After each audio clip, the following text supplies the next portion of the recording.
আর স্কুলে পড়াশোনা করাবো না, পড়াশোনার কোনো অবস্থাই নেই। একদম রেগে আমি আগুন হয়ে গেছি। এই যে সব টাকা স্কুল থেকে ফেরত নেব। আজকে চললাম স্কুলে, এই রকম অবস্থা।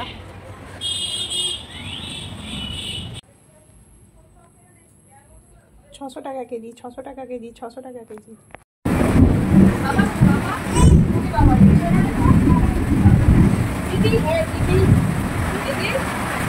আর তুলা, আর উঁচু করে তুলা।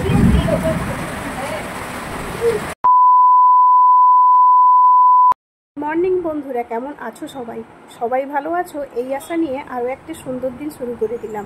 ছেলে মেয়েকে বাবার কাছে রেখে আমি একটা কাজে চললাম, তাই ওদেরকে সঙ্গে নিয়ে যাচ্ছি না। খাওয়া দাওয়া টোটাল সবার কমপ্লিট হয়ে গেছে, রান্নাবান্নাও করে বেরিয়েছি। কাজটা মিটিয়েই এসে সবাই দুপুরে একসঙ্গে খাওয়া দাওয়া করবো। তো আমি চললাম ছেলের স্কুলে, মানে তমলুকে। আর স্কুলের কিছু অফিসিয়ালি কাজকর্ম আছে, সেই জন্য ওদেরকে আর নিয়ে গেলাম না।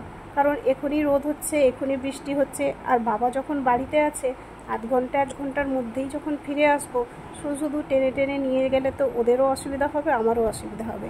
তাই চলে যাচ্ছি নিজে তাড়াতাড়ি কাজ মিটিয়ে যাবো বলে। তো চলে যাচ্ছি একেবারেই তমলুকে। দেখুন প্রকৃতির দৃশ্যটা কত সুন্দর। আগে শহর মানেই সবাই ভাবতো শুধু গাড়ি ঘোড়া আর বড় বড় বিল্ডিং, কিন্তু এখন এই তমলুকটাও দেখুন কত সুন্দর হয়ে গেছে। মাঝখানে ওই রাস্তাটা ভাগ হয়ে গিয়ে, মানে ওয়ান ওয়ে হয়ে গিয়ে মাঝখানে যে ভাগটা হয়ে গেছে, ওখানে কিন্তু সবুজ সবুজ গাছপালা লাগাতে খুবই সুন্দর লেগেছে। আর আমরা রাস্তায় বেরিয়ে কাদের সঙ্গে দেখা হয়ে গেল দেখো, এই যে আমার বাপের বাড়ির পাশে, মানে ভাইঝি হয়ে সম্পর্কে। হঠাৎ ওর মেয়েটা দিদা দিদা বলে ডাকল। আমি বলি এই সময় আবার কে আমাকে দিদা দিদা বলে। তারপরে ওখানে কাজ মিটিয়ে ছেলের জন্য কিছু নিয়ে এসেছিলাম। শুধু ছেলে খাবে না, সবাই খাবে। তো ছেলেকে দিতে ছেলের অবস্থাটা দেখুন কেমন আনন্দ পাচ্ছে।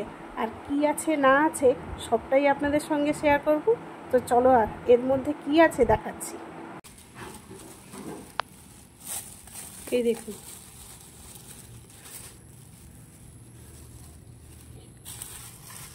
এই যে এইগুলোকে কি আঁশ ফল বলে, আপনাদের ওইদিকে কি ফল বলে অবশ্যই জানাবে। আমাদের তো এইদিকে সব দোকানে বলছে আঁশ ফল, সব 60 টাকা সব।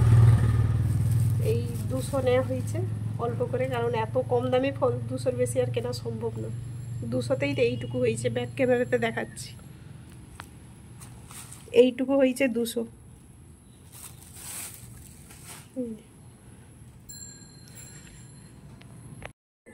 এই যে ছাড়িয়ে নিয়েছি দেখুন, ফলগুলো ঠিক এইরকম দেখতেই, যে পুরো লিচুর মতো।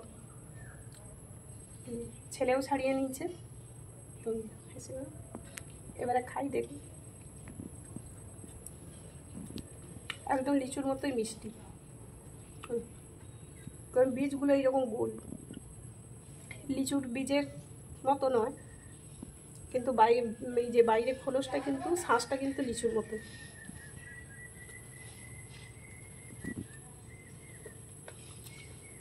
ভালোই খেতে, পুরো গোল বীজ।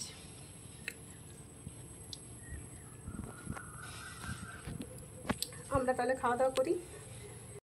বাড়ি থেকে ফোন করেছিল, বিশালাকার পুকুরে একটা কাতলা মাছ পড়েছে। মাকে বললাম তাহলে একটু ভিডিও করে পাঠাও, বাচ্চাগুলো দেখলে মজা পাবে। তোমাদের কেমন লাগলো অবশ্যই কমেন্টে জানিও। আজ তবে আসি, পরের ভিডিওতে আবারও দেখা হচ্ছে। আজকের মতো টাটা। তোমরা সবাই ভালো থেকো, সুস্থ থেকো ও লাইক কমেন্ট শেয়ার